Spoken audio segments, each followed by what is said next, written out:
Hey guys, what's up? I'm Pat, And I'm Ernie. and welcome to Squatch Talk. And as promised, we have back Mr. Ernie Betts, who is the co-founder and my former co-host on Squatch Talk. He's been gone for a little while, and now he's back. So welcome back, bro. How you doing? I'm doing good, man. And thank you very much, bro. It's nice to be back to talk about one of my favorite topics. Yes, of course, of course. That's Mm. what we do here. You know that Squatch Talk. Um, And forgive me for and anybody else if I have the occasional sniffles. I'm getting over a pretty rough illness, and I know it's an awful time for the whole world right now. But you've been I've got a sick. few sniffles, and I'll do my. I've never done this on video thing before, and I'm not all that big a fan of being on camera. So forgive me if I, you know, uh, click the video off for a moment just to blow my nose, that sort Yeah, of thing. it's all right. But anyway, It's all it's nice to be here. it's video now, but it's everybody keeps it pretty casual. Okay. Um, so yeah, man. It's been a minute. I'd say about Hmm. the last show we did together was with Matt Pruitt, and that was probably 2.5 years ago. That's I'm just right. That was fantastic too. It's just I remember that. yeah, yeah. What a great interview that was. Matt's always he's always a very good guest to have or in interviews. That I've seen him in the interviews and other stuff. Yeah. That was probably the last time we were on air together. Yeah. I guess you're right. Yeah. And I haven't even done a whole lot since then until about 6 months ago. I started going on other podcasts and sort of revived the show here. Um, You've done a great job too. It's really cool that when I see, I guess it's worth mentioning that because of where I live, I've just had continual issues with cell coverage. It's a remote area, and when I do see, it's so cool to see that Primate Objective and Squatch Talk is you've carried it on, and it's getting folks at least getting some interest, and that's great, man. yeah, because obviously, some people may not know this. We do things a little differently here. Um, we're not an encounter show. I've never been in an encounter show. We just kind of talk real. We try and keep it real within the word objective is there for a reason. Yeah. We try and keep good, skeptical, critical thinking, objective type thought towards the phenomenon. Um, and so that's what we do here, and that's what you and I have always done. When we first started doing this, we were basically just recording our phone conversations and streaming them live on the internet. Hmm. That was like 3 or 4 years ago, and yeah, a lot of things have changed in the Sasquatch world. This is more the format now, and a lot of people are doing it. So, Hmm. so here we are, and it's good to have you back, man. I've been, excited since the other day when you called me, to announce your return, man. And I always told you, well, you're always welcome back, man. So here Thank, you are, and what's on your mind? thank you, man. Well, I just lately I have found myself again with so much.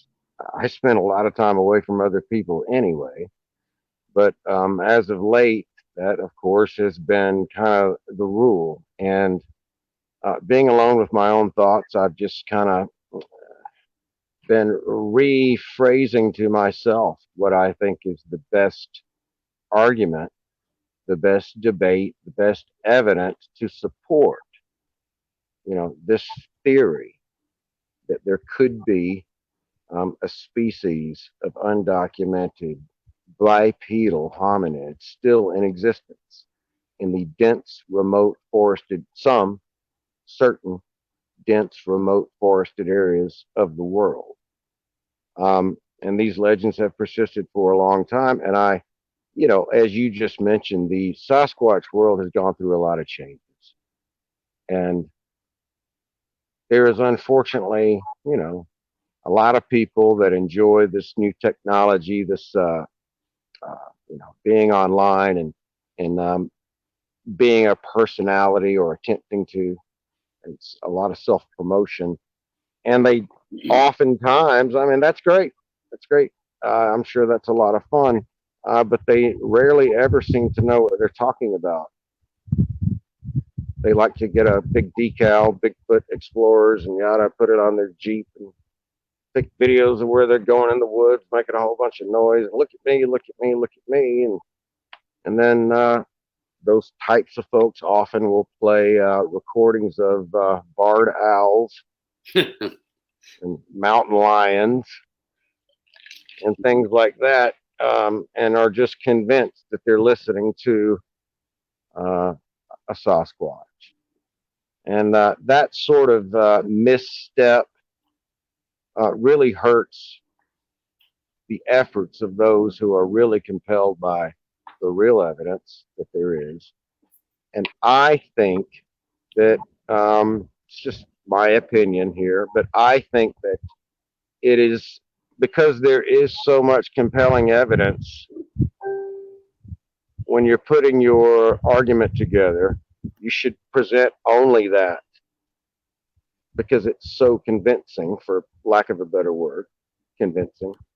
And so many Bigfooters seem to be completely unaware of it, of things like hair, the hair samples, the details of the trackways that have been found that can't be duplicated, and the the history of the legends that go back not just hundreds but thousands of years in these particular regions around the world that have these very similar legends of very similarly described creatures, you know.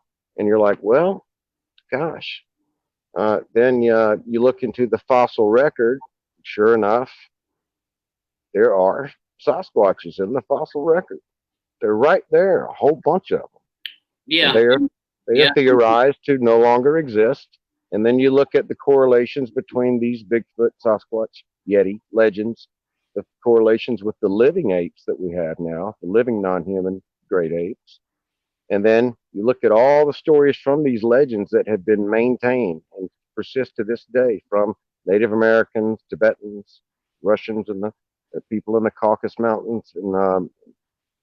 And you think, well, my God, they're describing the same thing.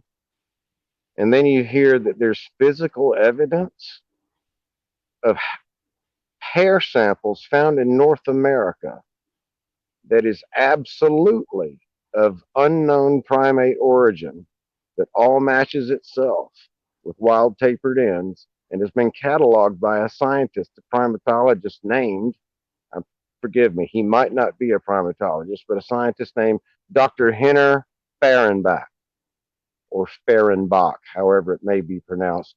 And I believe he's from Europe, and he has been cataloging. I think he is in Oregon or Washington State. But anyone listening can, and I believe should, Google up any of these names and any of these, you know, dates and things that we talk about with certain fossil discoveries, ape discoveries, and things like that, that really do support the possibility of all of this. And then you've got this continual, every single year, this persisting phenomenon of credible people reporting having seen Sasquatches who have nothing to gain from it except a bunch of trouble, a bunch of hassle, and a bunch of criticism. Right. And it is so puzzling. So I would like to start by saying that I do not believe in Bigfoot for whatever it's worth. I am very compelled and I lean toward that possibility, but I still don't know. And I'm fascinated by this. And When I first became aware, it was only in 2005. This is not something that I have fantasized about or whatever since childhood. Um, when I became aware that adults, actual, some of whom were actual scientists and professional wildlife officials, were still reporting sightings of this. I thought, well, what in the world's going on? I thought this was all just ridiculous campfire story stuff. You know what I mean? I had never considered anything about Bigfoot or Sasquatch to be true. And so it really stunned me. And I thought, well, so I began my own time. And being a self employed person, I was just able to spend a lot more time maybe than the average folks. And my best friend was working at the local library and was able to have forwarded to that branch every book that I wanted on primatology, the fossil record, of course, books on Bigfoot, forwarded to that branch from the whole state library system. If it was in there, I got to read it. And it's really compelling. It's stunning. Yeah. And Now, it's further compelling because it's so stunning. You can't believe that it persists, and there is that much evidence. And at the same time, we still don't have absolute proof. right. You know, So, yeah, just to clarify, because, people in the Bigfoot world, they'll kind of immediately go, well, I know they're out there because I've been around them, through whatever part of that, seeing them or hearing them or whatever. And it's like we're not preaching to the choir here. right? We've always advocated for professional help. Yes. The discovery of what most likely is an undiscovered, North American primate needs professional help. No offense to you guys and your boots on the ground. I know you go out there, you're looking around, but this really needs to be tackled by professionals, and those are who we advocate towards, and the general public, who otherwise doesn't know anything about the phenomenon or poo-poos on it or thinks it's just pop culture myth. Yeah. We're really sticking to our objective critical thinking, like scientific approach to this. So I know a lot of people in the Bigfoot world understand that there's proof of these things already because they've either seen one or been around them.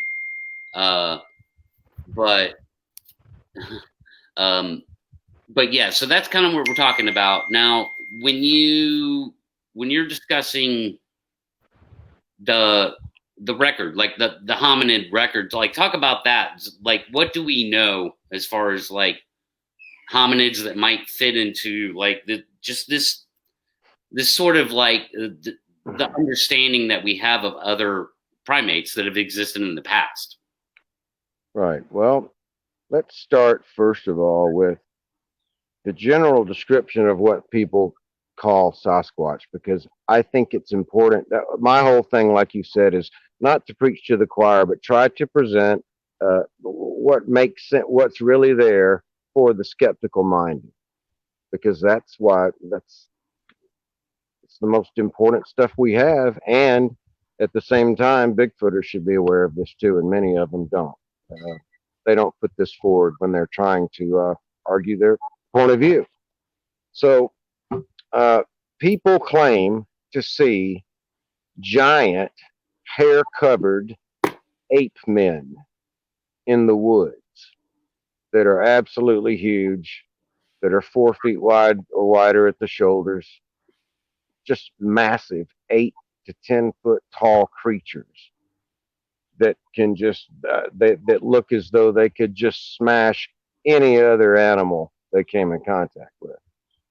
And people are absolutely stunned and shocked when they have these encounters, most of whom, if you read enough of the written reports over the course of history since we've had newspapers and the like, and magazines and such in this country. Um, for a couple of hundred years now, there's plenty of evidence of people describing the same thing back then. And then, of course, you've got um, books written by people like John Green that chronicle a great deal of eyewitness accounts throughout the 70s and all that. So, for whatever it's worth, I figure tell the skeptics, first of all, that's what people say they're seeing for thousands of years when you consider the native legends in these areas that go back that far. So that's what they say Sasquatches are: a giant, hair covered, bipedal, human like, big ape man, but with a foot like ours. Not like a chimp, not like a gorilla with an opposable big toe, but with a foot like a human. Now, we human beings, Homo sapiens sapiens, are considered to be the only living example on Earth of our anthropoid bipedal creatures. That's the argument, is that we're the only ones left. So, what is there that could possibly point toward the Sasquatch actually existing? And the first thing is, let's just, like you said, let's start with the beginning, which is what we know about the fossil record. There are creatures that match this description in the fossil record that we have known about for I don't know how many decades. Now, to find any fossils of apes is very rare because of the climate that they lived in, right? Yeah. You and I know about that. So Yeah. it's very rare to find bones of any type of primate. But I'll list just a couple. I mean, people are aware of, some of them. The Australopithecines, um, Homo habilis is an example of one. Robustus is another one. Paranthropus boisei or boisei, I'm not sure how it's pronounced, all that taxonomy, but those are just three, and among many. And all you have to do is Google up hominid fossil record. So You'll find. You're listing what you're saying. Those were hominids that walked upright on 2 feet. Yes, with feet like ours, not like that. Gotcha. Human-like feet and walked upright. Those are just three examples: Homo habilis, robustus. I think it's prefixed Homo robustus. I'm not sure. Paranthropus boisei. For robustus, it was either History Channel. I believe Meldrum was involved. Dr. Jeff Meldrum was on the show. It was an entire show just about recreating, as they do in museums.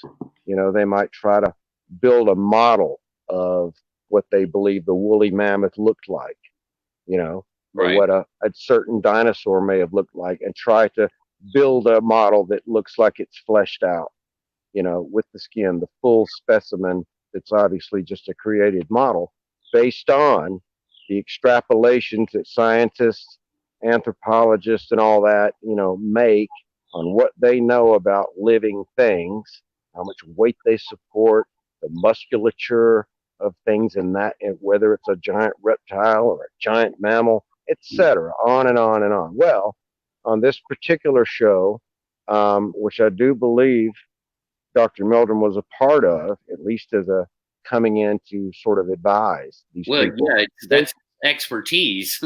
Yes, they built a model of Homo robustus, and it was just this big, thick, badass, hair-covered dude.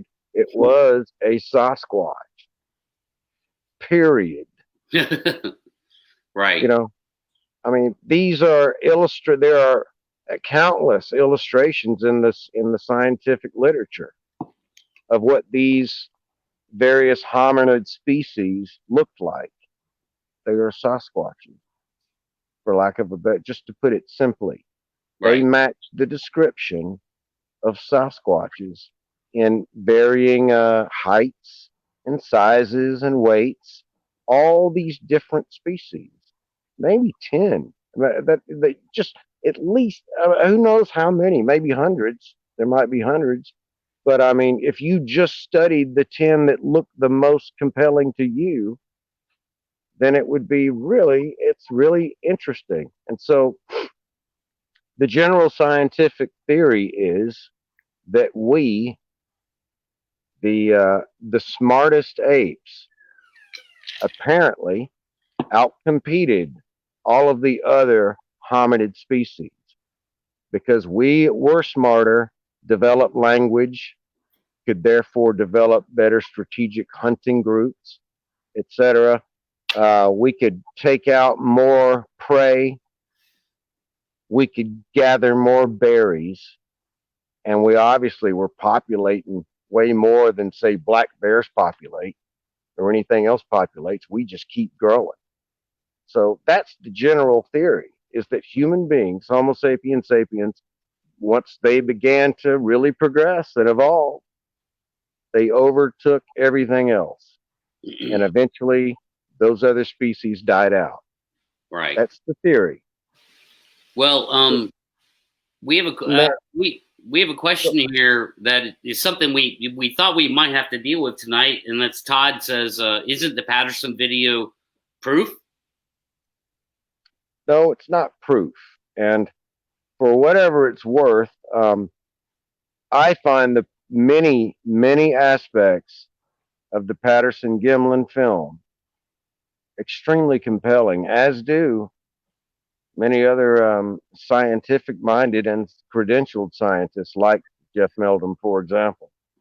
There are many compelling facets about that piece of film. That may be the only piece of film that has anything compelling about it to me and to many others. Mm-hmm.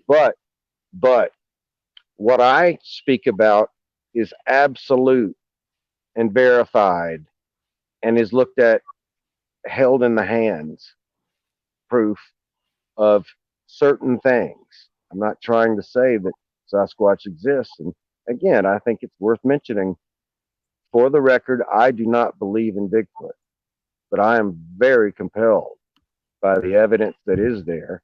And for the time being, if one is going to make an argument by listing the most compelling aspects of all this to maybe convince someone else, educate someone else about how likely this might be, how likely this is, it's far more likely that the answer to this, the reason for this persisting legend phenomenon of credible people sighting giant ape men in the woods, is that there are giant ape men in the woods.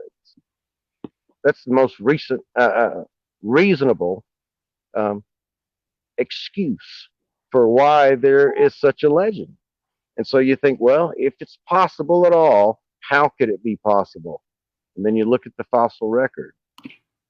And by the way, I think the average person, the layman's opinion is that when they hear the term fossil record, we tend to think, well, the scientists, they know everything that existed.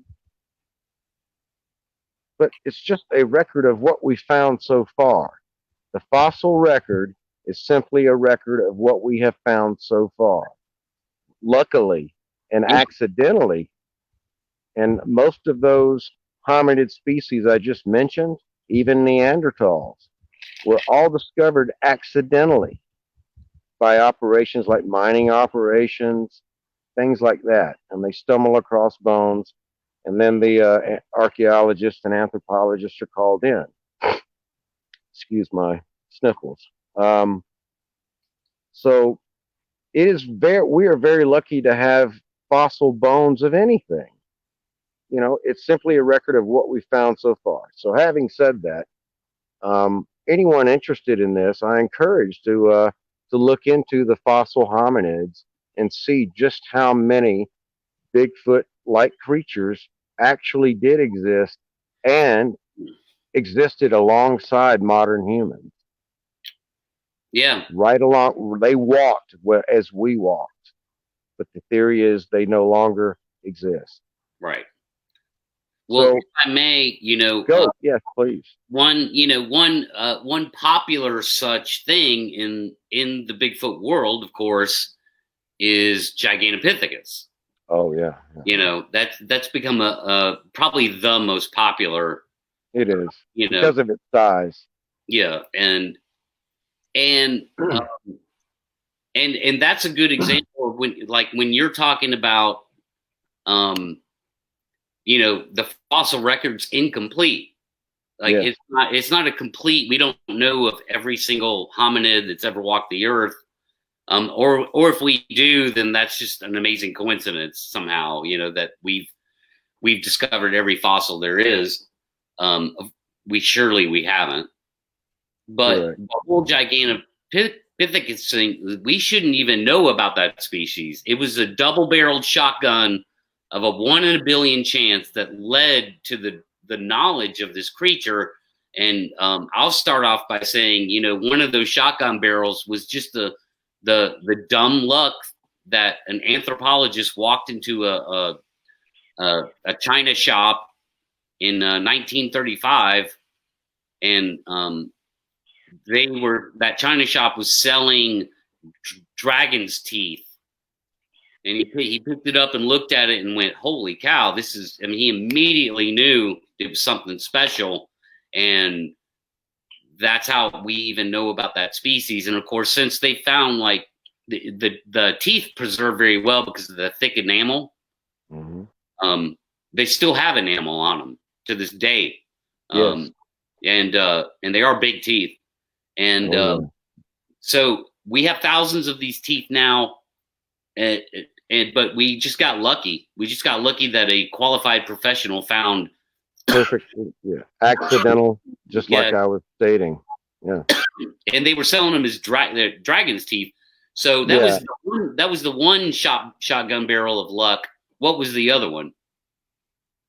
Well, eventually in caves, and I don't remember the reason for the why the people were where they were when these were discovered, but some other bones were found that matched with these teeth and part of a lower mandible that is absolutely huge, part of a lower jaw. So from that, as scientists do with dinosaurs, as we've seen, they try to finish out in clay what they speculate and extrapolate the rest of the skeleton must have looked like.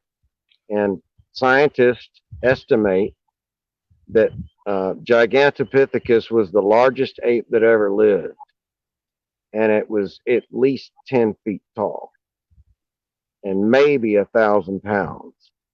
However, there's some argument. Go Yeah, ahead. if it stood on two legs. Yes, they don't know. No one knows if it was bipedal or a knuckle walker, Yeah. quadruped like the great apes are today, non-human great apes. It's worth mentioning too, just for classification, humans are considered part of the great apes. Yeah, of course. All right, for the listener to understand why connecting these dots is so compelling. Right. Um, And I'm not sure a lot of Bigfooters even know this, is that Gigantopithecus, it was they were able to like do some sequencing on the teeth, and they discovered that it's not part of the hominid branch. right. It's a part of the orangutan branch. Not that they evolved into orangutans, but that's its closest living relative. So I got you. it was not a part of I the didn't know that. hominid. I did not know that. Yeah. So it was just an ape. So the theory that, Gigantopithecus came across the land bridge and that's what's walking around now is Bigfoot is pretty much blown out of the water and debunked entirely. I see. I did not know that. Because it's not known whether or not Gigantopithecus was a biped, anything that is a quadruped could eventually evolve to be bipeds. Yeah. We apparently did. That's the general theory. So the species is extinct, and it's like every artist's depiction of it I've seen since has it, on all fours, knuckle dragon. yes, Yeah. yes. So I mean, I don't know, that maybe could have been bipedal, but even if it wasn't, we're lucky that we found that. that's the point. Yeah. So how many other big apes, and the listeners or viewers really should on their own time, just like they should look up Homo habilis, Paranthropus boisei, and Homo floresiensis, and all those other hominids that we have the bones of and we know existed alongside early humans. They should look at the artist depictions and the scientific extrapolations skeletally, and then the models of what they believe the specimens looked like. They should view that. They should look into it, because it was likely a 10-foot tall ape of the oh, help me out, Pat. What is the orangutan? Yeah. What do they call that species again? It's right on the tip of my tongue. Rangus? No. Great ape? I'll think of it. That's okay. But yeah, the other reason why we got lucky on even knowing what Gigantopithecus is because evidently porcupines love to eat bones, but they could not eat those teeth. The enamel is too thick. I don't think they really eat teeth anyway. So again, man, only because the anthropologists, found it in the china shop, and that the bones were even in the caves, and that the teeth couldn't be eaten. So, I mean, we really shouldn't even know that species exists. So to get lucky on that the way we did, scientifically, it's like, who knows what else is out there. But shift gears a little bit, man, when it comes to the actual compelling science, so if you had to talk to somebody in the scientific community who otherwise wouldn't be thinking about Bigfoot, tell us about prints and specifically some of the good science that comes out of that as far as dermal ridges go. Okay. Well, I'm not an expert the way, say, Dr. Jeff Meldrum is, and that's something that we would encourage viewers to look into themselves and look and see the kind of research that Dr. Jeff Meldrum has done, because he is an expert on bipedalism and the evidence of alleged Sasquatch tracks that have been casted. We'll start with the tracks, and then we can move to hair. And I would also like to mention the history of these legends in the various parts of the world that still persist today in print with modern people from more modern societies still describing these things. So back to the trackways. We all know that anyone who wants to can fake, or at least try to fake, Bigfoot tracks. But the most compelling things about the tracks that, say, Dr. Meldrum is interested in are the ones that cannot be hoaxed. And they're not right next to the parking lot, and they're not right on the trail. And people discover them by accident, by walking off trail to have to maybe go to the bathroom and, oh my God, look at this. Just happenstance. Now we're talking about the tracks of a human-like foot that can be up to 18 inches long, up to 6 to 8 inches wide. a foot like a human with 5 toes, not a bare double track, which can be misinterpreted. But Right. scientists, we know the difference. And so these tracks will maybe have a stride length of 6 feet or greater and at a depth in the soil that indicates a weight of 800 plus pounds, leaving 18-inch long human tracks.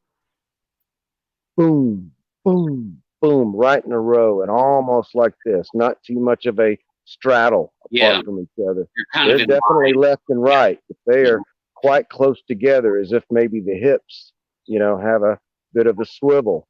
Yeah. But again, that's pure speculation.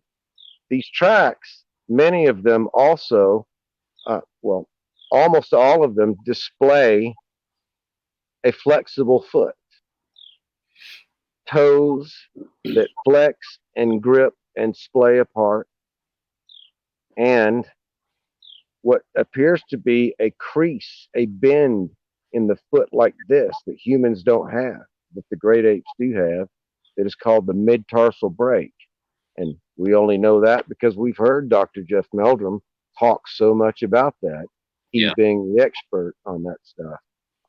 So that these types of trackways will be found in the middle of nowhere where it was very unlikely that someone might see them. And they're rare, very rare.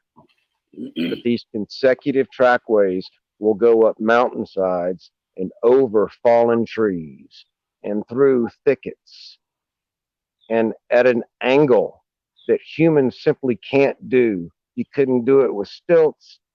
You can't do it. It cannot be faked. And these tracks display dermal ridges. Some of them, if the conditions are right for casting them.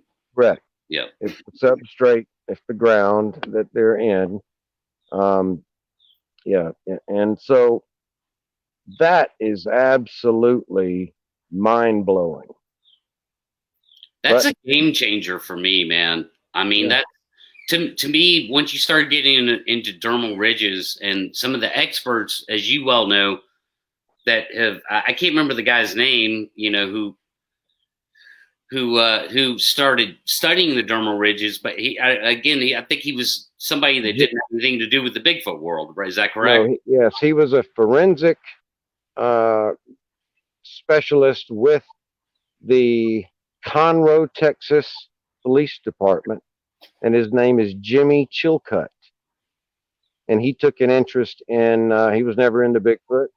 He somehow became aware of Dr. Meldrum's interest in collection of footprint, footprint castings, um, and these trackway discoveries that displayed the flexible toes and, all this stuff.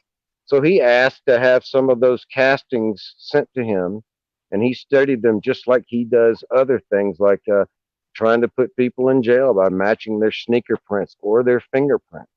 And Jimmy Chilcutt also just happened to be one of the only people that was an expert on human fingerprints.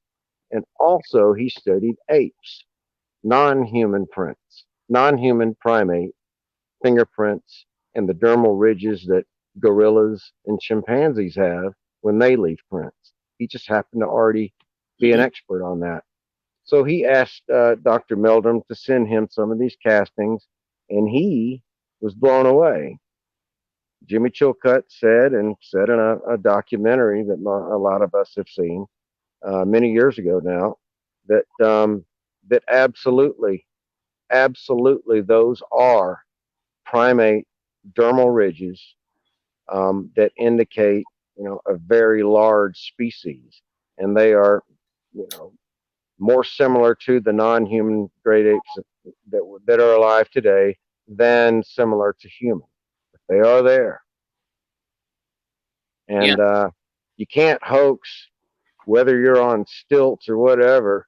800 pounds, 18-inch long footprints with splaying toes and dermal ridges Yeah. up the side of a mountain at an angle that you simply cannot navigate, over giant fallen trees, through thickets, etc., and at a depth indicating all that weight. Yeah. So Yeah. we're Pretty. talking It's pretty we're talking compelling. about the things that cannot be hoaxed. I'm sorry to No, interrupt there. yeah, Go ahead. and you're right. I mean, it's pretty compelling, especially when you're involving I guess you'd say a world class expert who be scratching his head, going, if somebody hoaxed this, I know them. Like, you know what I mean? Like, it's one of my colleagues.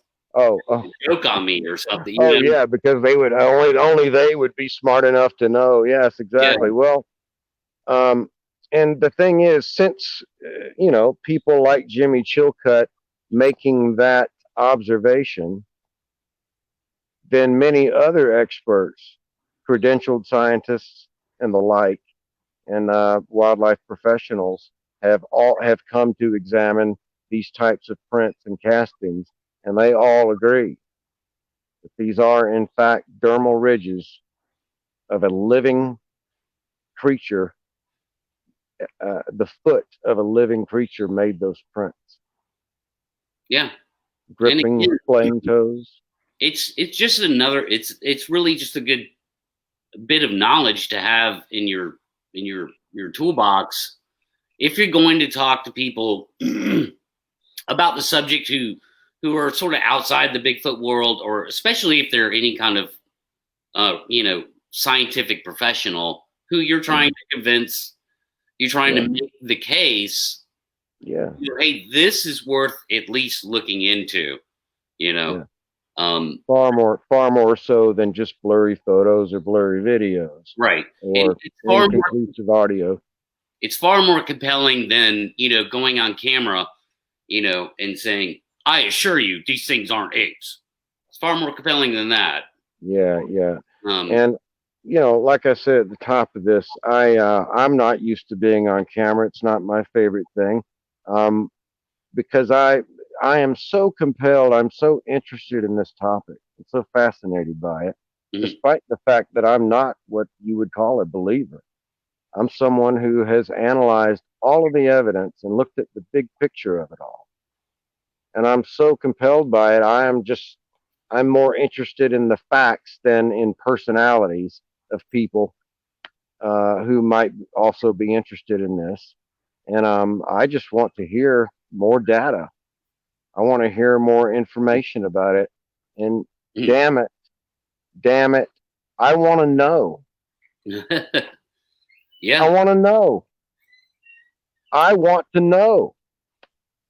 Are yeah. they there? Are they really there?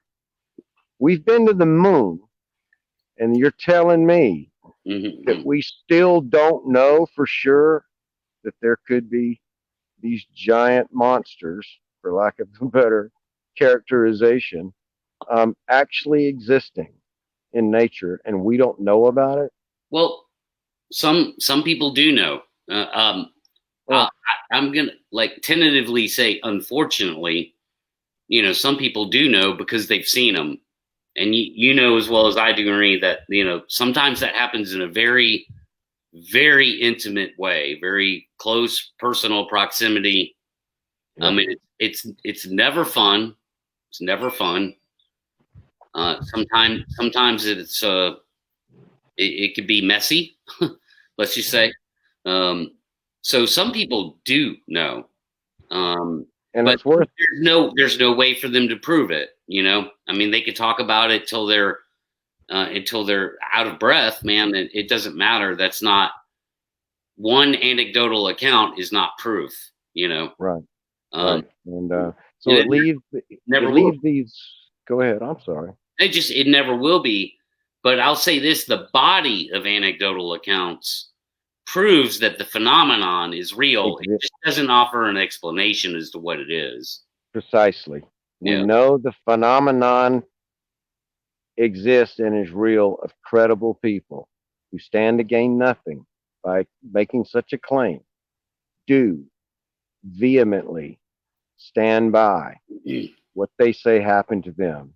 And it is worth explaining to any skeptic that the majority, the bulk, maybe 95% of all these accounts are from people who said they never believed in this from the start. Yeah. They weren't folks that believed in Bigfoot and went out in the woods looking for them. Right. Hunters. People say, oh, hunters don't talk about it. Oh, well, yeah, they might not talk about it. But most of the accounts, written reports at the BFRO, accounts that people like John Green and stuff. It's worth also people to know that when John Green decided to start researching this, when he would interview people, he demanded that they meet with him in front of a judge or type of official so that they would sign a sworn affidavit. And if they wouldn't, he would not interview them. He was going to waste his time. Wow. The majority of these people were not Bigfoot believers.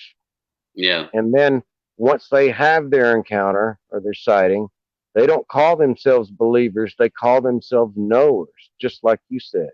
Yeah. A moment ago. They say that's what they say. They go, no, I'm not a believer. I'm a knower. I know what I saw. I know absolutely what I saw. Yeah. And yet they are left with this conundrum that they can't prove. Sounds so outlandish, just like it does on the surface. Bigfoot. Right. It sounds so. You think about it. Oh, come on.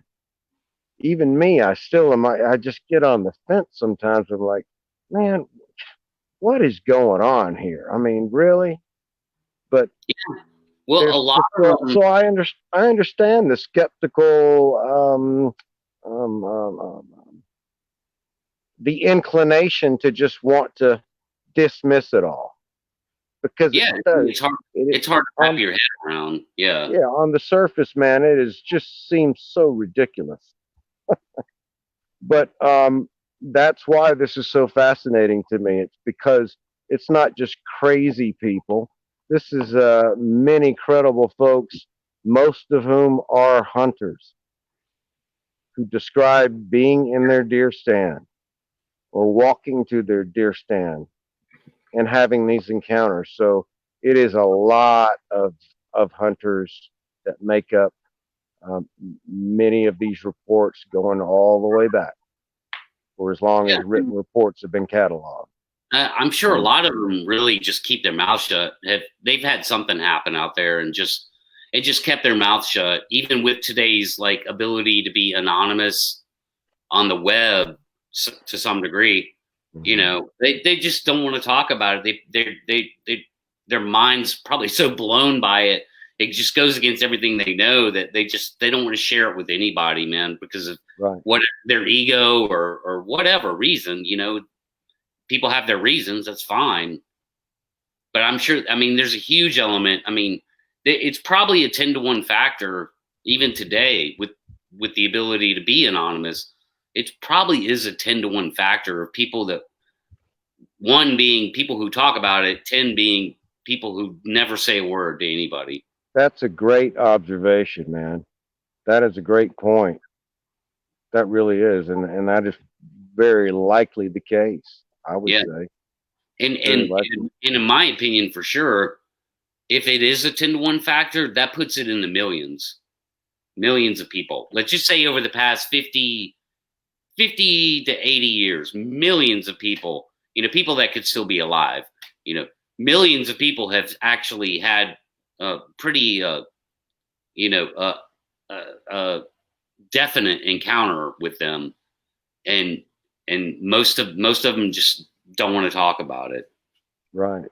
Yeah. And many of these hunters who do make a written report, submit a written report, they say in their reports that they did not mention it to the other hunters in their party or their friends who they hunted with.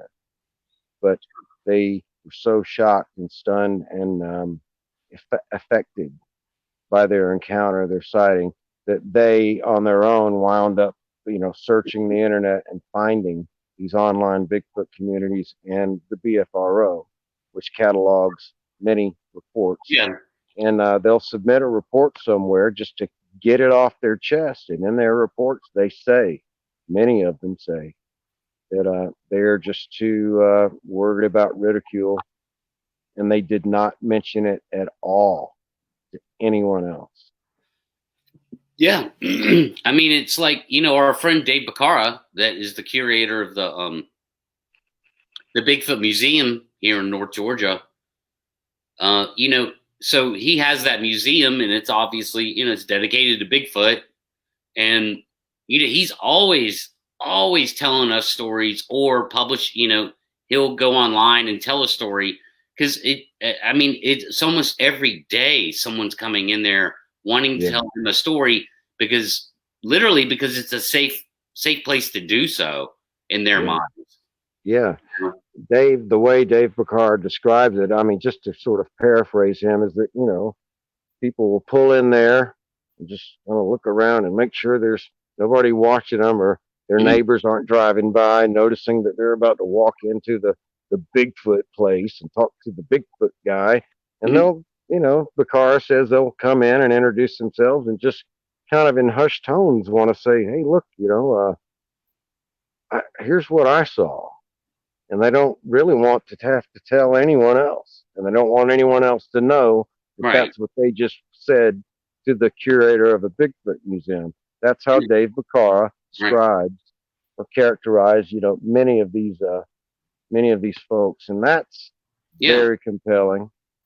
And of course, this reminds me, if I may continue that point. Yeah. Dr. Jeff Meldrum has worked with another scientist, a wildlife biologist named John Mayanchinski. And I'll mention him again when we get to the cataloging of the hair samples by Dr. Henner Fehrenbach that began with the investigative work back in the early 70s of John Mayanchinski. So,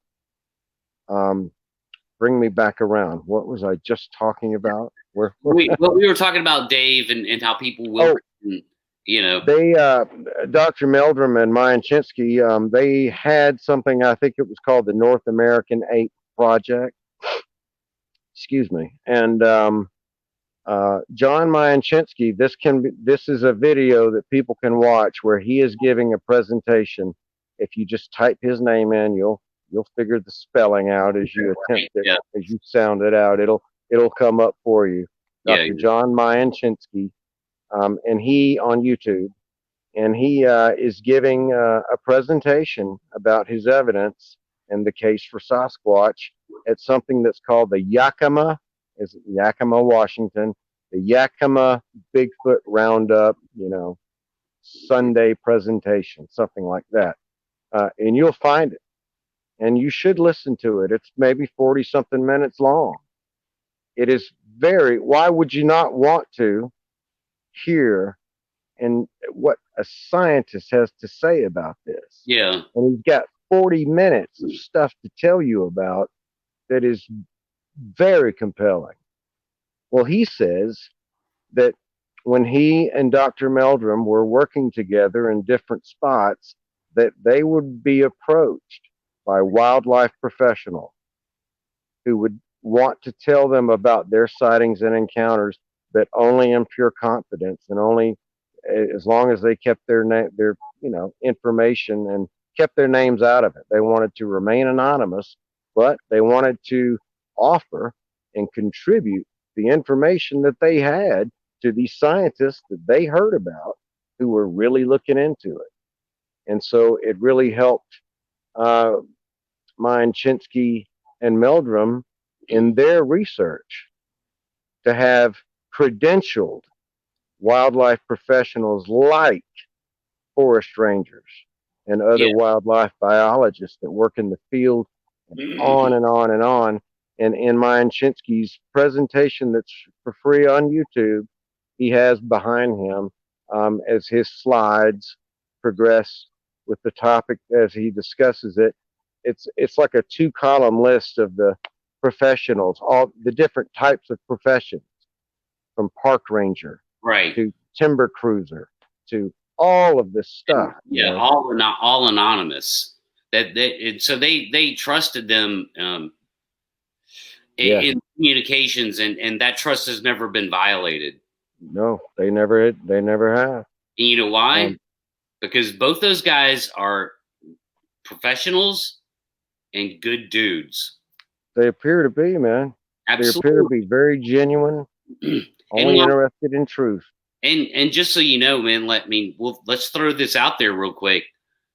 Just so the audience knows, Ernie and I have both had interactions with Dr. Meldrum. In fact, personal conversations. And I can't really talk about my personal conversation with Meldrum because it was actually personal. We didn't talk about Bigfoot, Oh, which is kind of interesting. So I can't go there. But Ernie, you've spoken to Meldrum at least once on the phone, if not multiple occasions. What did you guys talk about? Because I know you talked Bigfoot with him, and what did you ask him about stuff like that? well, it was brief. I don't want to imply that there was any real conversations. At the time, of course, the reason for my call and speaking with him, which might have been twice, was because you and I were attempting to schedule to have him on our podcast, Squatch Talk, because we had been we had interviewed Dave Bacara, we had interviewed Justin Smale, we had interviewed Matt Pruitt, an absolute expert on this topic. And we were really hoping that we could, after having met Dr. Meldrum, he gave a presentation at the Bigfoot Museum in Cherry Log, Georgia. Dave Bacara and his wife, Melinda, they own that museum. Well, Jeff Meldrum gave a presentation there, and what was it? Only 60 people, Oh, something like that. roughly, yeah, maybe 50. Yeah, maybe 50. Yeah. We were lucky enough to be a part of that and get to see his presentation and then introduce ourselves at the end. So the couple of times that I spoke with Dr. Meldrum, it was simply we were trying to schedule him, but I was explaining naturally. I wanted to explain to him what we were about. We're not about sensationalism or trying to promote ourselves as some type of personalities in the Right. Bigfoot world. Right. We really wanted to hear him speak. We really wanted to hear and interview him because so many people are not aware that there are legitimate scientists interested and actively researching this topic and who are inclined they think that it is most likely that such a species does exist. So I explained to him that we were, what we were interested in, the hair samples, the tracks that, of course, he's the expert about that, can't be hoaxed. The fossil record, the fossil apes, the fossil hominids that we just described, and the history of these reports that go back in every area where these claims exist, Yeah. like Tibet, like the Himalayas, and of course the mountainous regions of North America and Canada, and in Asia, in China, where Gigantopithecus, Yeah. was found in the Asian area. So yes, that's what we were hoping to discuss. And I suppose in that regard, I was preaching to the choir because, of course, Meldrum was in this long before I became aware of it. And I became aware of him on the day that I was first made aware of the Bigfoot topic being an active, persistent phenomenon. Yeah, we were really hoping, and unfortunately, it came down to some technical problems and I think some scheduling problems, and Yeah. we just simply weren't able to pull it off at that time. And he's very sought after. He's very, very busy, Yeah. being asked to He's speak not. here and there. We should try again, dude, because he's not traveling these days, obviously. You know, Oh, that's a good assumption there. Yeah. and Mhm. school's out for summer, bro. Yeah, that's right. Yeah. That's right. So we should reach out to him again and have him on as we planned. He did, just so you guys know, he did agree to do the show, and it was a last minute. We postponed it, and then after the postponement was when we had trouble rescheduling it again. Yeah, and so technical kind of problem. let it fall by the wayside, unfortunately. And now here we are in a situation, where we could probably reach out to him again and actually get him on the show. So that's gonna, hopefully we're gonna try that and be coming down the pike, because that would be obviously interesting discussion. And again, I mean, to not be sensational about it, just Right. kind of like, I mean, people in the Bigfoot world, they love the sexy stuff. They love the spooky stories, because they're, I'm not gonna say unfortunately, but in the Bigfoot world, there's an entertainment factor to it, and that's what keeps people naturally. Yeah. People, they gobble up the entertainment stuff. So if you have a spooky story, they want to hear it. Blah blah blah. But to have a real scientist there is great. It's like, wow, okay, there's a real scientific interest here. A credentialed person from forgive me, I just forgot, University of Idaho. Yes, yeah. But the irony is that you and I both have a background in the entertainment industry. Yet here we are, sort of doing a different approach. We're not trying to spoon feed all the stuff to people.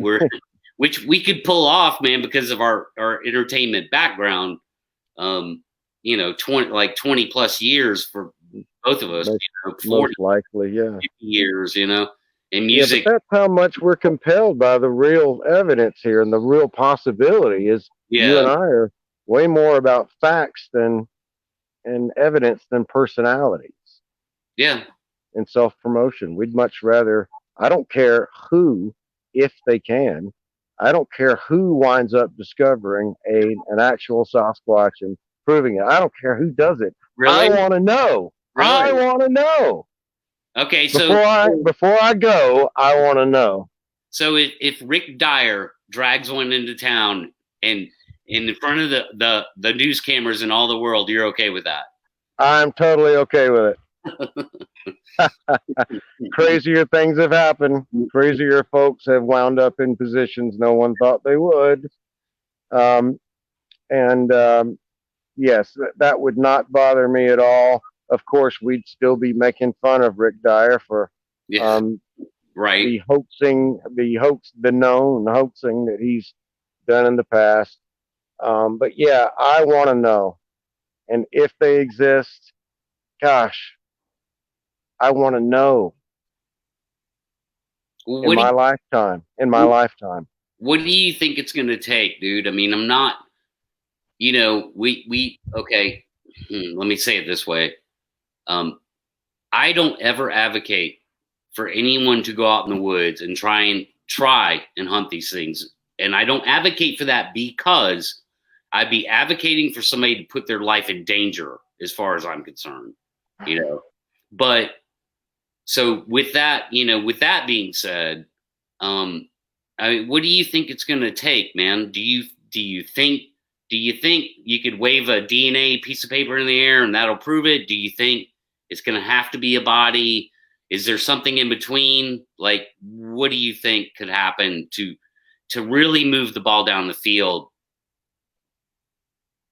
Well, first, I'd like to just comment on the notion of, if it were announced tomorrow, lots of people say I'm going to repeat what many people say about what would happen if there was a public disclosure, if there was an absolute announcement. Ladies and gentlemen, we need to tell you something. And there's news conferences on every channel, and they're saying, yes, the Sasquatch species is real. Many people say that, oh my God, immediately all of the woods would be flooded by people with guns wanting to go hunt them down. Mm-hmm. Well, that implies that it's possible to go in the woods and find a Sasquatch. whether you have a gun or not. Right. Yeah. And as far as we know, in the entire history of what we've just outlined and laid out, no one's ever been able to do that except perhaps one Or or a handful of people, a but for handful. whatever reason they couldn't bring it to fruition. Yeah. Correct. Yeah. But you've got the Patterson Gimlin film. People should know they never ever said that they were going to try and film a Sasquatch. Roger Patterson was in the middle of trying to make a documentary about the subject, and they were planning to simply hope to find tracks in areas people had reported tracks, they had Right. heard about them, And and shoot background footage to show the types of remote areas where people claim to have seen these things. And they were on horseback. So if what they filmed was a Sasquatch, then they are one of few examples of people that had the intent, the hopes of finding something like that. But for the record, they never said that they actually thought they'd see a Sasquatch. They never expected that. And yeah. that's their claim. That's their claim. So you ask what do I think it would take for there to be, if they exist. Yeah. Let me say that too. I'm going to quote John Green, who was one of the first major Bigfoot researchers. He was a journalist in British Columbia, with a newspaper there, who took an interest in this. He's passed away. He's not with us anymore. Yes, unfortunately, John Green left us maybe only a couple of years ago now. Yeah. And he wrote one, at least maybe a few books on the subject, and I've read two. Yeah, I've read two that are really, really compelling. To quote him, he says when reporters would ask him things, he would say, "Well, look, stop. First of all, they either exist or they don't exist, right? Yeah. So either they're there or they're not there. If they're there, then we can pretty much assume that 90%, the majority of these characterizations we've heard about these creatures from so many eyewitnesses, and the physical evidence that supports what the eyewitnesses say, and the eyewitness testimony and history of hundreds of years, thousands when you consider native populations, thousands of years back in their cultures. That supports what the eyewitnesses say. It all points to there being an actual species to explain this phenomenon. And while we're talking about native legends, I'll get to what I think it's going to take. Before we skip over it, Native American totem poles, for example, will have the eagle, the bear, all of these different known animals, and the Sasquatch is represented on those totem poles. The Indians do not have, they don't have legends in their cultures of dragons in the woods or dinosaurs in the woods or anything else. But they do have the legends of Sasquatch, which still persists today. And in today's world, there is no ongoing phenomenon of people claiming to see witches on brooms or dragons in the woods or Sasquatches that say have wings or something that's completely out of the different from what is constantly talked about, which is the same type of creatures from all of these different people way back before there was an internet, way back before there was television, and people in all these different areas described the same type of creatures.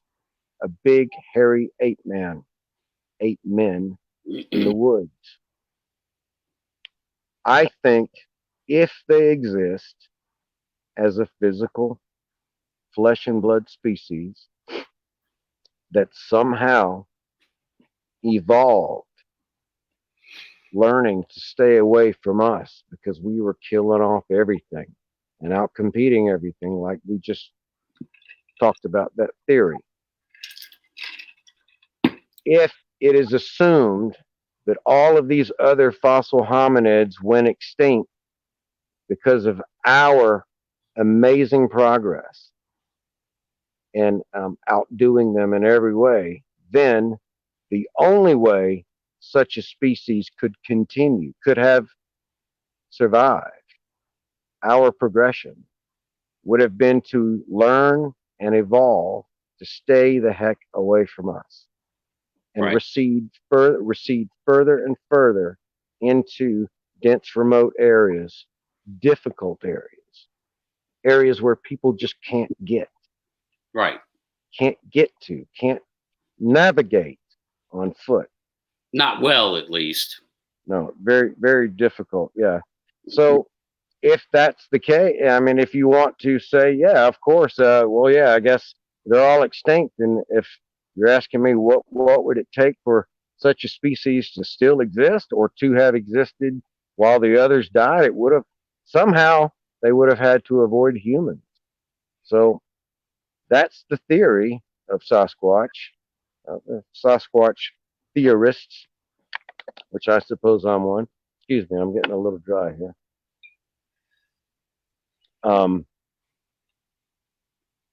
Well, So if they exist, I'm sorry, I'll answer your question now. If they exist as a flesh and blood species, I think it's going to take thermal drone efforts bam. because nothing else works. If they exist and they've remained hidden all this time, it's because they are unbelievably capable and strategically aware of how to stay away, how not to be caught, Yep. how not to be hit and proven and all by a car and all these things. If Okay. they exist, they've been in existence all this time as we progressed from kind of dumb humans but smart apes as we progress to what we are now. They would have been watching this, right, for thousands of years. Yep. Their species evolving to stay away from us as we became what we've become, which is an amazing species. So the only way something like that could exist would be it'd have to be extremely smart and capable to do what it must have to do Yeah. because they either exist or they don't exist. Right? Yep. So if they do exist, they have all these amazing capabilities because we haven't discovered them, have we? Correct. So there's no way something like that could exist without being absolutely amazing in their physical capabilities Yep. and mental awareness, right? Yep. So if they exist, then that's a fact. Has to be. As a flesh and blood species, then that's a fact. yeah. So you can't walk in the woods and just find them. No, you can't. And Thermal drone, buddy. drones. And yeah, if I can get up on the platform for just 1 minute, and then Please. move on because we're past our hour mark. Okay. And there's just really a couple more things I want to get to real quick. Sure. We'll wrap it up. Please. But yeah, I think that in the 50 years that the Patterson Gimlin film, was recorded 50 plus years ago now. It's amazing. In that time, it inspired many, many, many people to go out in the woods and do exactly what people are trying to do today. Like, there's nothing new about what people are trying to do today. They were doing it back in the 70s too.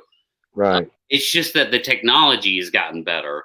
Now we have FLIR cameras and stuff like that. But it is now absolute proof that boots on the ground is not going to get it done because you're 100% outclassed. I don't care what it is. I don't care if you have a FLIR camera. I don't care if you have the best audio. I don't care if you strap a camera to your backpack and it's pointed backwards.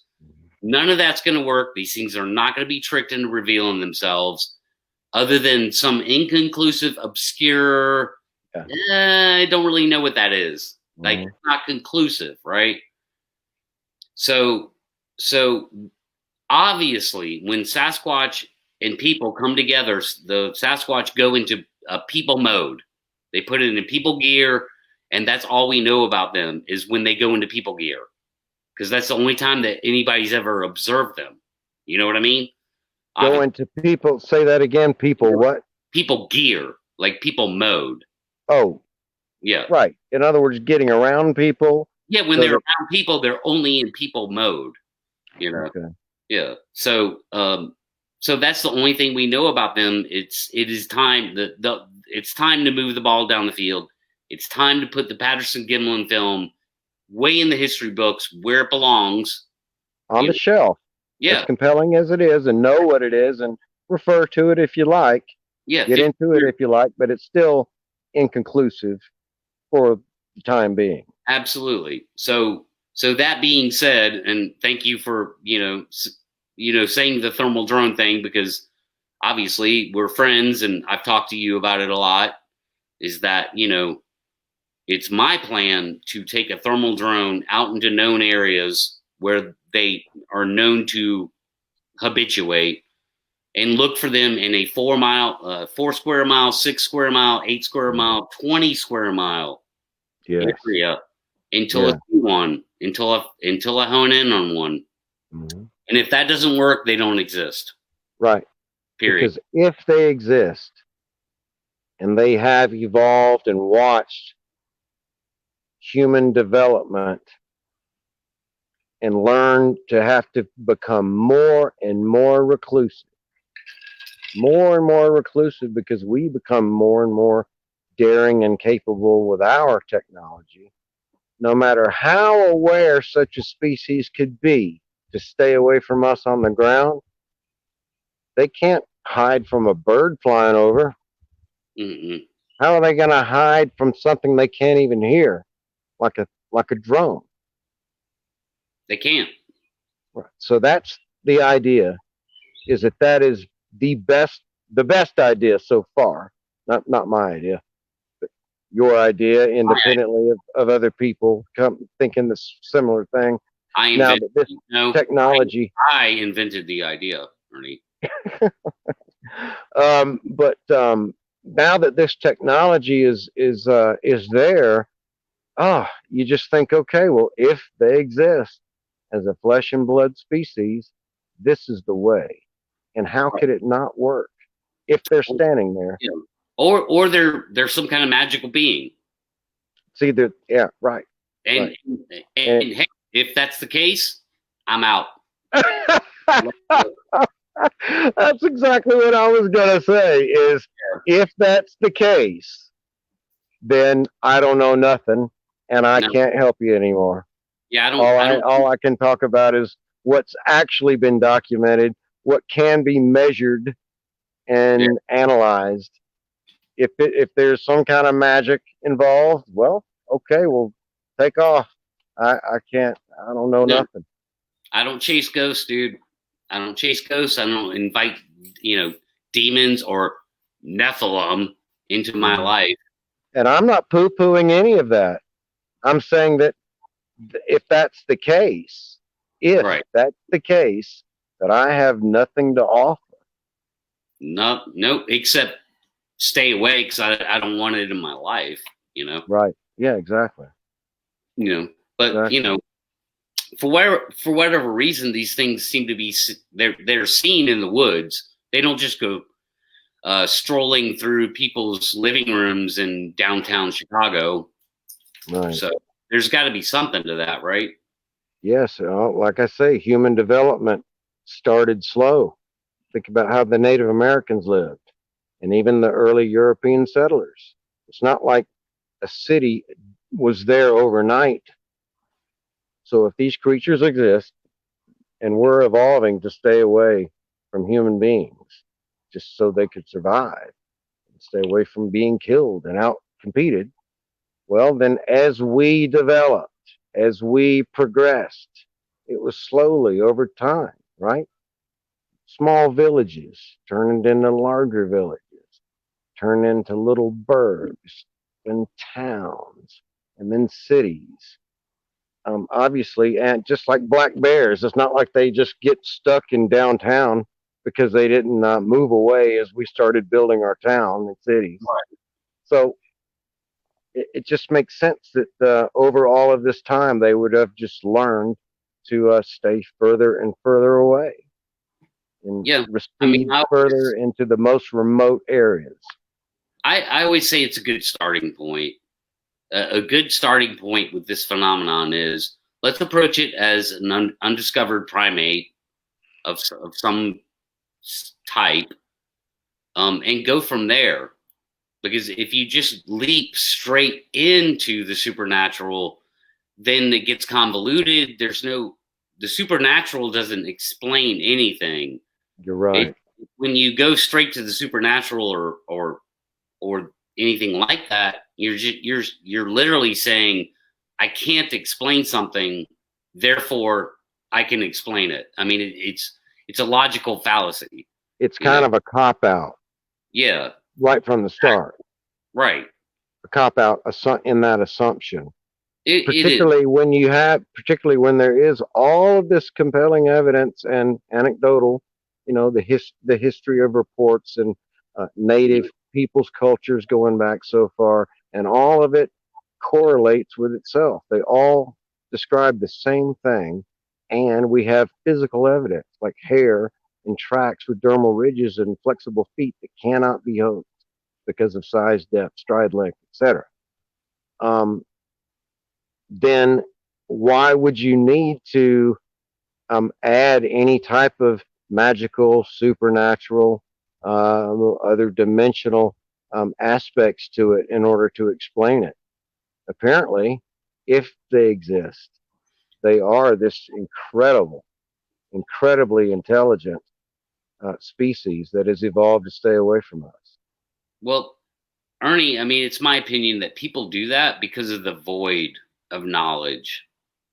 There's a huge lack of knowledge, a big void, and so they'll try and fill that void with their own. So they'll sort of project themselves onto the phenomenon, and just fill that void of knowledge, lack of knowledge, with whatever they think or their imagination, and that's why you have so many, like, just wild speculative theories, about what they are, but the truth is that nobody knows what they are. Not even the government, the government, as we say. Highly doubtful. If anything, they probably treat them as just undiscovered, primate. That's a whole different subject, obviously, and one that we've touched on before. Mm-hmm. But yeah, just to move on, dude, because we're approaching an hour and a half here. Sure. I don't know, man. So what are your plans? You've come back. You've said a lot of things. I know there's a lot of things we didn't get to tonight, and right. There's plenty to talk about, man. Are you gonna? And I'd love to. What are your plans, man? What's your vision for Squatch Talk, man? Are you gonna stick around, or what do you think is gonna happen in the future? Not only with the show, but with the phenomenon itself. Well, with the show, I'm really glad to have this opportunity to talk again, and hopefully put forward a comprehensive list, or outline, if you will, of what you and I think is the most compelling evidence for the case for Sasquatch. And I would like very much, again, where I live is off grid and quite remote, and I simply have trouble with the signal. And it becomes, if it's a regular occurrence, it just kind of becomes an effort for me to have to get in range and sit in my truck in near a town just so I have a better signal. But this right here is working great with the signal that I have in the area where I live. And so having done pulled this off now, I'm quite happy, and I would really enjoy being a guest again. There are many other, like you said, many other topics that we aspects of the Sasquatch phenomenon that we can touch on. That would be very interesting. And as far as where I see the phenomenon going, or I'm afraid I don't know. So many times in my interest in this, I was convinced that because of the people that were involved in the search and what they were doing in the field scientifically, I thought, okay, this is going to happen. Right. I'd say maybe in 2 years from now, we're going to have proof. It's going to happen because all these different people, I'm like, yeah, I can just stay home and let other people do it. I can't wait to see this on the news. This is going to happen. So many times I really thought that. So I have not noticed. I don't really check out the Bigfoot world like I used to. But when I do, I have not noticed the ball moving down the field. Excuse me. I just haven't noticed much progress. And it's I not. hope there I hope there is progress being made here and there, whether we know about it or not. I certainly hope so. But I'm afraid I just don't know. And I think that thermal drone efforts are going to be the effort, the only effort that I can think of. Whether it's a small drone, a big drone, a whole bunch of drones, whatever. Hot air balloon, whatever you want to do, get up there with thermal cameras. You know, Yeah. how else, if they exist, how else are you going to find them than that? Yeah. Your idea of the thermal. Yes, patented. My idea, patented. So yeah, of course I agree, and that'll be like, that'll be a subject for another time. Sure. But real quick before we wrap it up, man. So I've been doing a lot of podcasts here over the past 6 months, Mhm. and people have asked me about things that have happened. Have I had any encounters? And I've kind of had to boil it down to two different times that I can chalk up as either definitely encounter or most likely or something weird about it, And so I've told these stories on other podcasts, and of course you were there for both of them. Well, you were there for one, and you were in the area for another. And this happened right here on the property that you're sitting on right now, not too far away. And so I just want to I just would like you to address that real quick. One of the stories that I tell is the scream, and the scream that you and I heard that night at Camp Apache on private land where you're at now, not too far from where you're at now.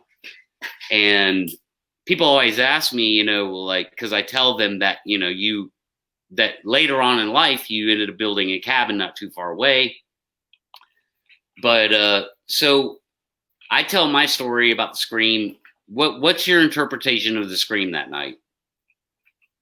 Well, I hope it's not, disappointing, but I still attribute that to being. I lean to. I don't know. I don't know what made that scream, and it was pretty darn ear perking. Yeah. Of like, oh, what? Wow, what? Oh, what is that? And man, it lasted a good 20 or longer seconds without fluctuation. Now, I've heard a lot of screams, not just myself in person, but researched and studied because I wanted to know, well, what do foxes sound like? What do barred owls sound? What are all the sounds that people are aware of that have been recorded? And what can I listen to so that I'll know? I want to know. And so far, yeah, I've been able to find similar sounds that are from known animals, but nothing quite like that. So, but as you know, I think this is someone else's saying from the past to remain skeptical and critical in your thinking. When you hear hoof prints, hoof steps, think horse before you think zebra. Right. I like that, actually. Think about the most practical thing that it probably is. Don't immediately go to the exotic. Right. Yeah. Go to the first dot that's probably most likely. And I tend to think that was that we heard a known animal. I think that we heard possibly a fox scream. Ooh. Something like that. I know we differ on it, but yeah. I'm willing to say that, like I say, I describe it the same way you do. It was also a little chilling, wouldn't you say? Yeah, ma'am. We both were immediately rifles up. Yeah. Rest of the night, we're kind of like, oh, it's cool. It's probably nothing. Right. Yeah. Chick. Yeah. I always tell people it wasn't enough for us to like pack up and go. No, of course not. Right. But boy, it was interesting. Right. Yeah. It was interesting. Yeah. Yeah, it was very interesting. I remember, of course. And, I was camping by myself in the same spot when something pulled a tree down right across the creek. And it was obvious this tree was being bent, pushed, pulled in increments. Crack, and, you hear the leaves and hear it bending. It was not a tree falling. And with my flashlights and everything, and of course, gun pointed, because this was loud, right across the creek from me. I've never experienced anything like that before or since. I could not see anything with the flashlights, nothing. And it was pretty chilling, and it immediately put me on the defensive, and I was shouting to whatever was doing this, hey, who's there? And, trying to find out what's going on, because it did scare me. So I had no choice but to go into, oh, don't get scared, get defensive, be prepared. Right. What is this? Is it a bear? Is this a person? What's going on across the creek to pull down a tree that maybe sounded like it could have been this big around? Sounded like a sapling was just being bent, curved, pushed down onto the ground. And the next day I went across the creek and investigated. I could not find any evidence of anything at all. So I don't know. And I have heard what sound like wood knocks, baseball bats hitting a tree in a measured rhythmic procession of 2 or 3 knocks. Bap, bap, bap, bap, out of the blue, as if someone was starting to frame a house right over the ridge from the cabin, which isn't happening. Right. Yeah. And then occasionally hearing way off in the distance in the opposite direction, bap, bap, bap. Now woodpeckers do make. Yeah, the woodpeckers do make single knots, single hits, and sometimes only 3 or 4. And it can be loud, but it's a beak. It's not a bat. Yeah. We're talking about wooden bats, folks. And that's during the day. Yeah, wooden bats. Broad daylight. Yeah, they don't do that also at night. Yeah. Pardon? They don't do that at night. No, they're not out at night. Yep. And so as recently as last night, which I told you about, which could have been explained by some other natural phenomenon because it was windy. But I heard what was, again, rhythmic succession. It wasn't cack, cack, cack, cack, cack, like maybe something falling a tree, hitting another tree because of the wind or what have you. It sounded again like intentional, bap, bap, bap. And then I heard it again in the opposite direction, distant. Oh wow. Yeah. And you're standing there after the gust of wind stopped, was way stopped. And I also heard something step and snap a heavy branch yesterday afternoon and last night when I heard those knocks. Now, I have heard that bat sound against trees since I've lived here for 5 years now. I bet you I've heard it 5 times. And just absolutely no explanation for it. Yeah. Well, I've heard it too out there. I had my own experience. Oh yeah.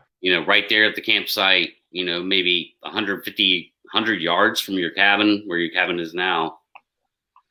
The wood knocks that came from, that direction opposite of your cabin, basically. So that was crazy. That was a crazy night, obviously. Yeah. Oh yeah. You told me. I would have been pretty. It went on for half an hour. I got tired of it, dude. I fell asleep to the sound of wood knocks. Yeah.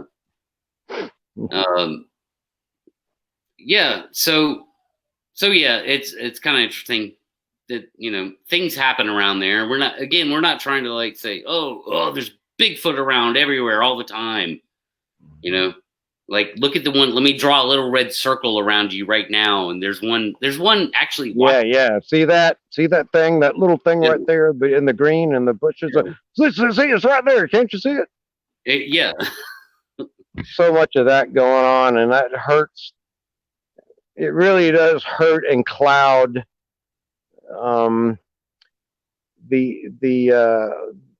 efforts of people who have a genuine interest and who are in a genuine hunt for real evidence and the possibility. And unfortunately, I think the majority of the public, the skeptical public, when they hear about the Bigfoot world or the people that are interested in, mostly they wind up seeing these people that are just interested in ridiculousness and sensationalism. Yep. And that clouds and really gives a bad name. It dilutes. Yeah. It dilutes for the skeptical-minded person who just hears about this on the surface. It really has done a lot to hurt the movement for discovery. I agree. And as you're starting to find out, and I'll just say this, we won't go into it, now in the Bigfoot world, the one thing that's really, really put up a brick wall to any kind of professional help from the outside is the dangerous rhetoric of one freaking person.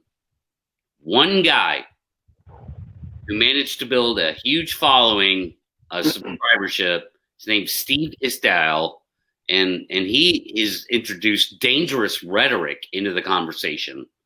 So that, the Bigfoot world is just polluted right now. There's nobody to come and help. There's no cry for help. There's no please just listen. As long as that kind of rhetoric is prevalent in the Bigfoot world, the ball can never move down the field, unfortunately. It's stalling a lot. Yeah. Of otherwise good efforts, because, and again, it wouldn't be capable. These people wouldn't be capable of it if this technology and platforms for self-promotion and social media sites and all this, and YouTube, just starting your own YouTube channel. Yeah. If that technology didn't exist, then unfortunately these people wouldn't have they wouldn't be able to do what they're doing. And it used to be that the only people that really did make the news or get known for this subject was because they were spending so much legitimate, so much time doing legitimate research, Right. scientists or authors or what have you, putting real effort and time into it. And that's the only way that their names ever got known or associated with the topic. Now, with this technology, you've got a lot of kooks making a lot of noise.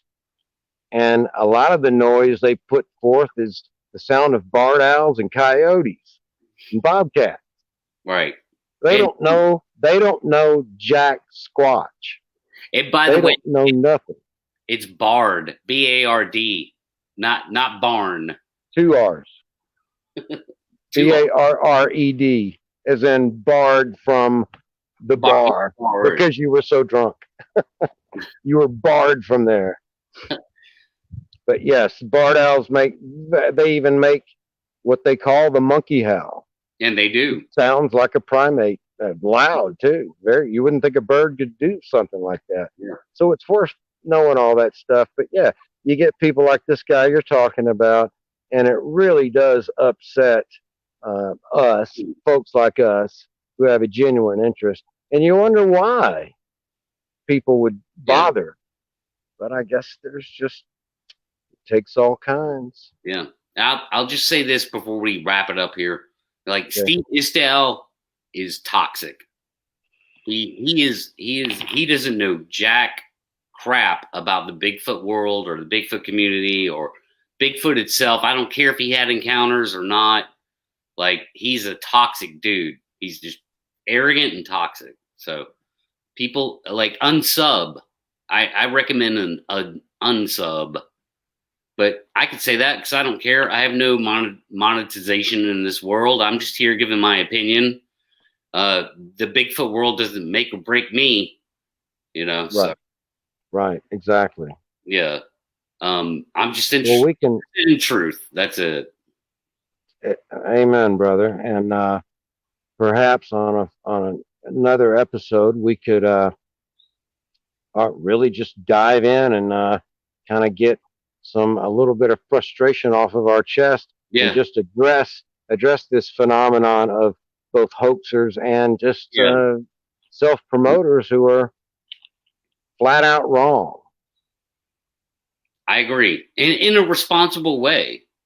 Because that can be done. You can actually like jump into criticism of people in a responsible way. You can say, look, dude, this guy's a hoaxer, and here's why.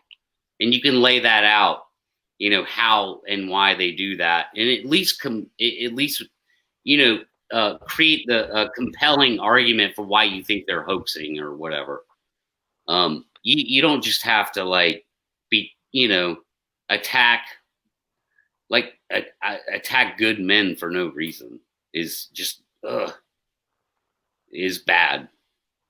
But anyway, let's yeah, I know, Sam. Like, I appreciate that, Sam. Yeah, I really appreciate you having me on. Can you hear me okay? Because I just noticed a drop in the volume here. Well, let's go ahead and wrap it up, Ern. And Sure. how we'll do that is I'm just going to throw it to you and say, what would you like to see in the future for Squatch Talk? And go ahead and drop names, dude. Like, drop every name in the book. That big names, small names. If I just had a wish list.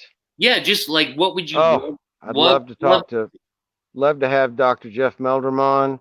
I would really love to have Dr. John Mayanchinski on and have him talk about his encounter and, of course, kind of give us a similar presentation like the one I described that you can see on YouTube with all the evidence that he's aware of and all these wildlife professionals that trust in him to tell him their stories and their encounters. That's that doesn't that mean something? gosh, man, you put me on the spot.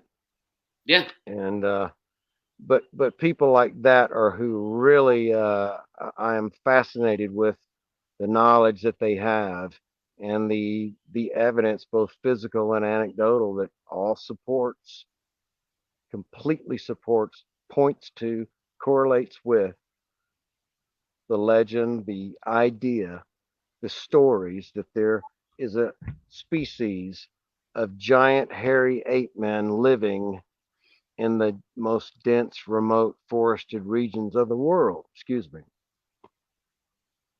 So I I want to know, and in the meantime, for Squatch Talk, I would really like to have guests on like that who can talk about this from a professional, scientific, and or a wildlife professional. Oh, my forest ranger friend with the DNR. I'm sorry, the DNR official who is a friend of mine. Mm.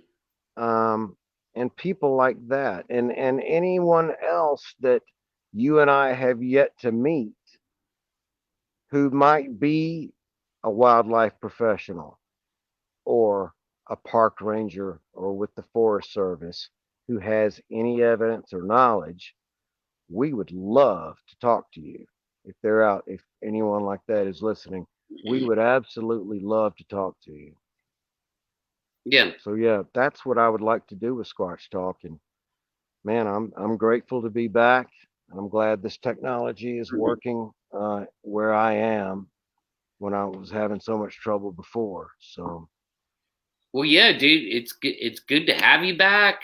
Man, it's I remember back in the day, man, when we were like before all of this existed, this kind of live streaming platform existed. Even that was just 3 years ago, really.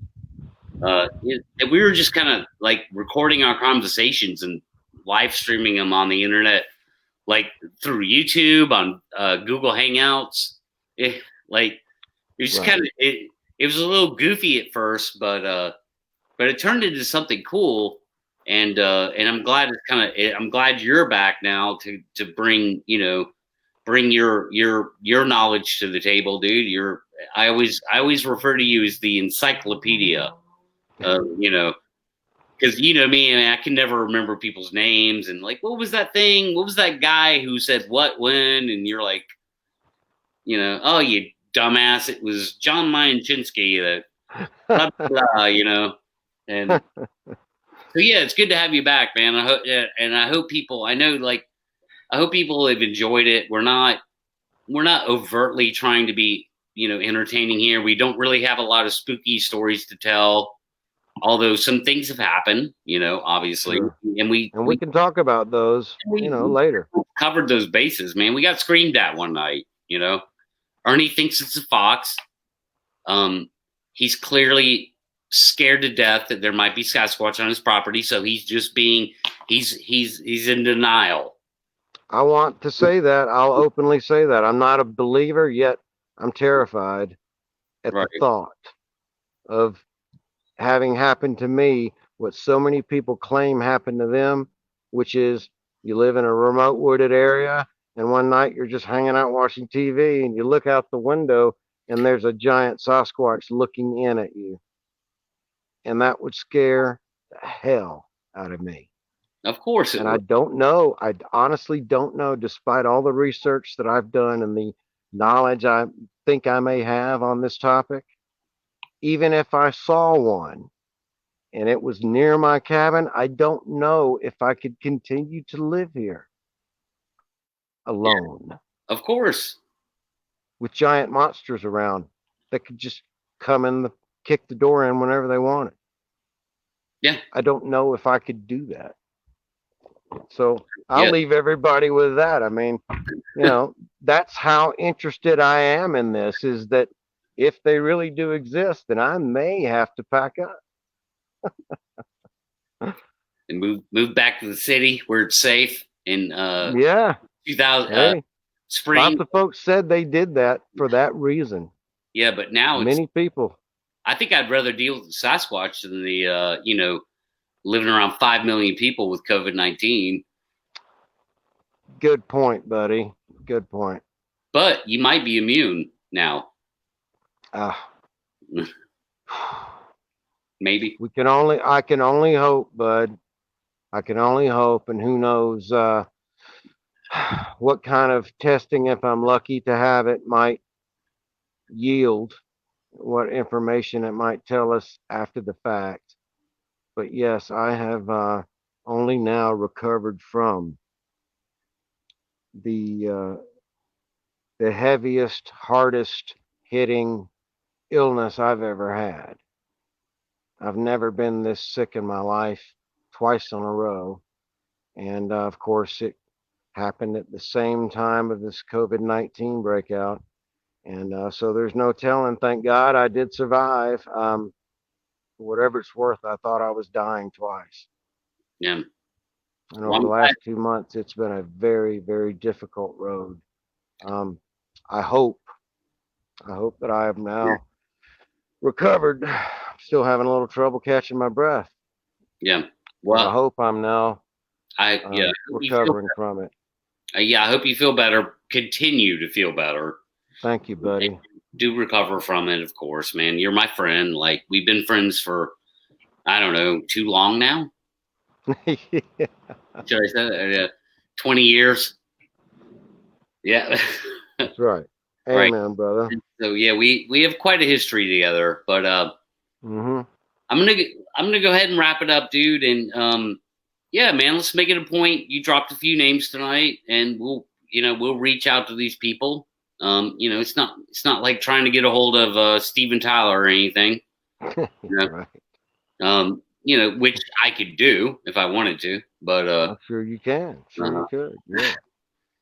But yeah, man. I mean, let's just keep doing it.